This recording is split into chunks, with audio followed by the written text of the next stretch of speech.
Hey party people, let me talk about some serious topic which is very personal to me and maybe not so common or famous or won't be famous on YouTube, but it's actually the worst studio advices that actually prevented me, stopped me from making real music and slowed me down in a bad manner why I started making music. So the list is not really in any sequence or anything, it's very personal. I hope here and there you find some advices that also relate to your situation, but it's very personal talking about these things I just wanted to share with you right now. What I did wrong in the first place straight from the beginning was I didn't invest into proper studio monitors and the acoustics. So the first 5 years I started making music, which was by the way in around 2002, I was listening to music on some Creative Labs loudspeakers rather than having the other studio monitors in place. So it took me 5 years, half a decade. I learned all the essentials or so many things on not having proper loudspeakers, which was stupid, yeah. On these loudspeakers I couldn't really distinguish a bass line from a kick drum, seriously. And then it was in 2007 I got these Adam monitors, and since then of course it enriched the way how I can listen to things and everything. So get your acoustics and get your audio setup right straight from the beginning. And even if you stop making music, still in your life having some proper loudspeakers, some monitors place isn't really wrong, right? So it's an investment, it's like a no-brainer. So get this right straight from the beginning and don't just think about buying proper fancy hardware or some proper plugin or anything, but get your acoustics right. The second thing that has come to my mind when back then in the 2000s when I read all these boards and all these professionals on these boards in the internet, right? They told basically to record everything clean and you can add all these effects afterwards in your DAW, which is, I think, just stupid. It's wrong.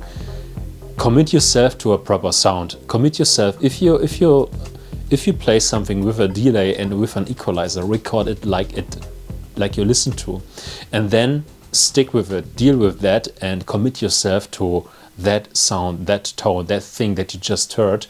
And don't believe that you can always do everything properly later in your DAW or anything. You just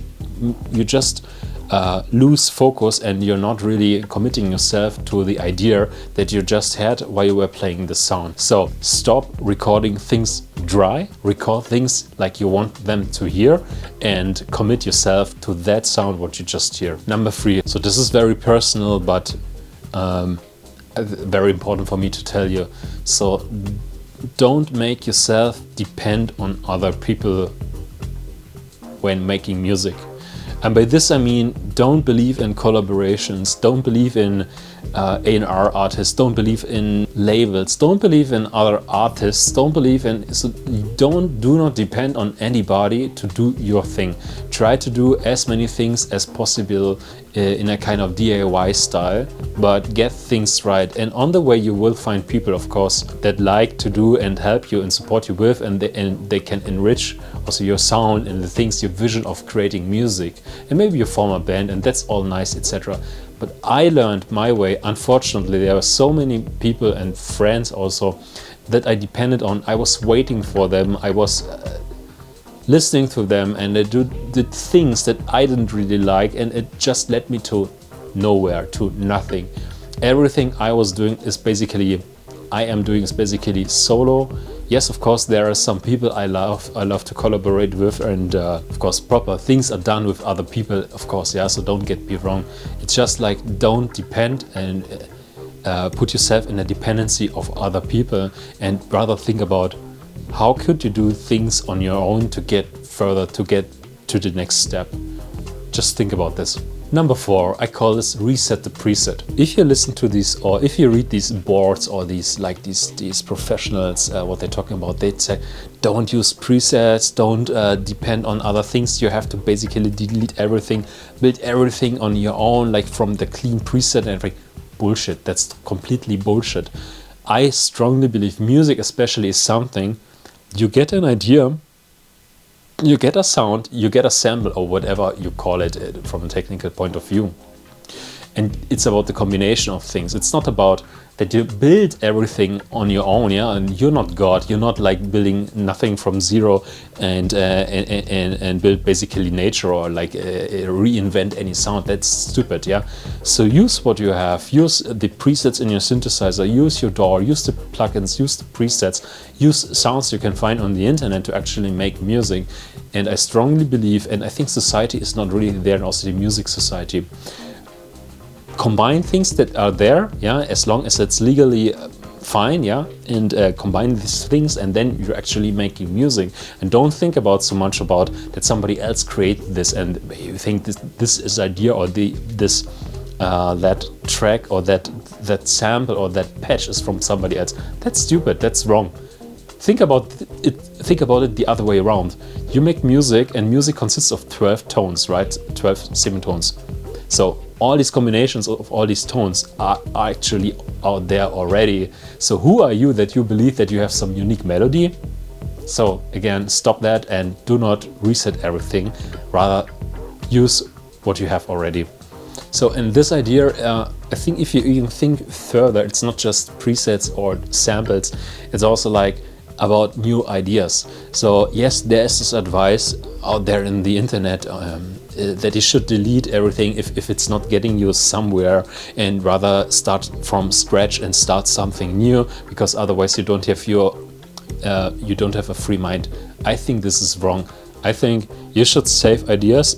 I think old ideas are the best ones, and you could always catch them up, right? Old DAW projects, for example, old melodies, old ideas of rhythm or samples, how you process them, and continue on this. So try to build your own sample library.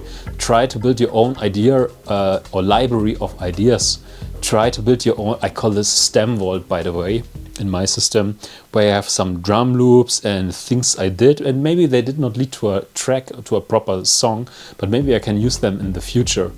Number 5, when you make EDM music, do everything at the same time and get the drums, for example, right. I think this is wrong. I, for myself, learned a very specific thing, and maybe you could take this over, but I try to avoid doing the drums while I do the arrangement. Of course, it's quite obvious when you do drum and bass or techno music or EDM music, but I would rather try to do is to focus on the arrangement, to focus on the idea, like the sounds and everything, and then at the drums. Now, of course, you could say there's some heavy drum-oriented music, and that's also right, that's also true. But just try it one time. Try to actually start a song without adding the drums, and think on like chord progressions and sounds and melodies and pads and everything, and then add the drums. And at least for myself, this works. This is very interesting. It gives like so much more intensive energy into the arrangement, into the sounds, because I find myself then, when I start with the drums and adding some kicks, some snares, some drum loops or whatever, then I lose myself in these drums and over-engineer this thing and don't really focus on the idea of the track. And at least that sometimes works for me, then that I actively avoid adding the drums initially and try to push it back as much as possible. Number 6. Try to sound like the current favorite songs of your favorite genre, right? I believe this is stupid. I believe if I listen to drum and bass music of the 2000s and how stuff sounded like, I don't like it anymore. And I tried so hard back then to sound like liquid drum and bass, for example, like if I listen to the snares and the drums, etc. The sound evolved so much afterwards. So rather than focusing on sounding like your actual state-of-the-art music, just do your own thing. The internet is full of songs that sound so much similar and are not really innovative, so rather focus on doing your own thing and do your unique sound, because this is what people will remember in the future. if you look back right now, think of Burial, for example, that comes to my mind just while recording this video. This guy did things and back then sampled from YouTube, which wasn't really a common thing, and was doing dubstep, right? Basically it's dubstep. It sounded so much different than anything you had in this time, and this is unique, and this is what people will remember from this era. On the one hand, of course, you don't want to sound too much alien, yeah, and not too far away from your, for example, atmospheric drum and bass in my case. But on the other hand, try to find your unique sound and do not focus so much on sounding similar to what is actually going on. Number 7, you are creative, right? You don't need routines. Bullshit. That's completely wrong. So before you think about your creativity and before you think about how you become a rock star, start to establish routines. Like right now I try to be in my recording studio here. It's every Tuesday and Thursday when I'm in like this working week mode and our son is going to school. Try to find your own routine to do things, to commit yourself to be in front of the computer, be in front of the door, be in front of the DAW, be in front of the music instrument to get things done. And it's not about being in the right mood or anything. It's about just commit yourself to do things and try to find a routine.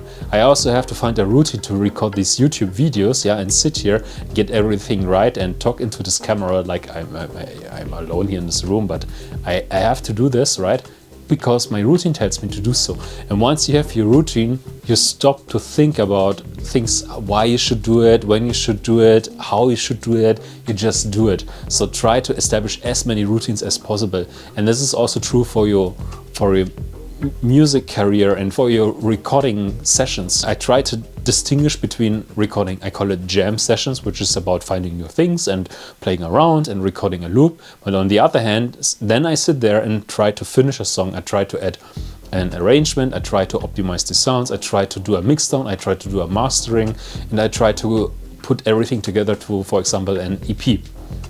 But this is a process and this is a routine, and this is how I differentiate these tasks or these working packages from jamming around in this recording studio where I am right now. So find your own routines. Do not just think that everything is creativity. Number 8, I think this one is quite obvious, but don't wait for the perfect gear and for this gear acquisition syndrome tool you desire and you want to buy. It's just stupid. Next week, by the way, I will turn 39 years and I have everything. I have all the tools I desire. I have all the synthesizers. I can buy all the plugins, by the way, what I want, but what I'm really missing is time.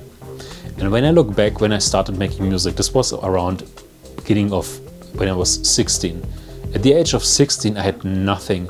I had no experience, I had no money, I had no synthesizers, I had no gear, I had just some softwares I was playing around with, like back then it was Cubase and Fruity Loops, by the way.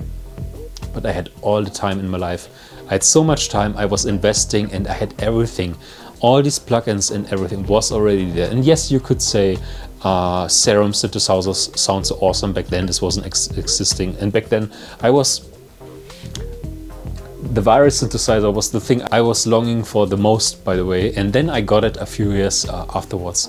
But I had everything. I had all the tools already in my place. I could have done music like Burial, for example, did, right?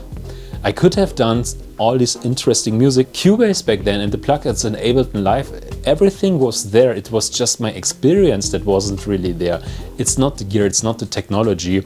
Right now I know how to use it, but back then I had everything already. I had to learn how to use it, but everything was there already. So it's a very interesting times we're living in. And this is not just starting today, this was starting 20 years ago. So who are you, who are we that tells or is still saying, I need this and that tool to do some proper job or some proper track? Bullshit. You have a DAW, you have a computer and everything is in there already, and all the plugins you have already in there. Every DAW from today, Bitwig, Cubase, Logic, you name it, Ableton Live, they have all the plugins you need and all the synthesizers and sounds in there to make great music, period. Number 9, of course you should finish every track in one session, right? Because otherwise it's not a good track. I think that's bullshit. Of course it happens, and of course everyone has, all musicians have these songs like they had this one idea, and then they recorded it at, I don't know, 4 a.m. in the morning, and after 30 minutes it was done. They recorded it on tape or on in the computer in the DAW. Bullshit. Yes, maybe here and there this happens, but on the other hand, so many tracks I have released are aged like years. I have some tracks that are older than a decade even, and I am going to release them very soon, and I believe they are very strong, by the way. It's okay, because I believe if you have an idea and sometimes it needs to grow. In my opinion, the point is you need a system to actually be able to listen to it, like in the car, in the shop, on your headphones, while you're working or while you're in the gym. Maybe after some months, or maybe after some years, or maybe even after a decade, you get a proper idea on how to finish this track.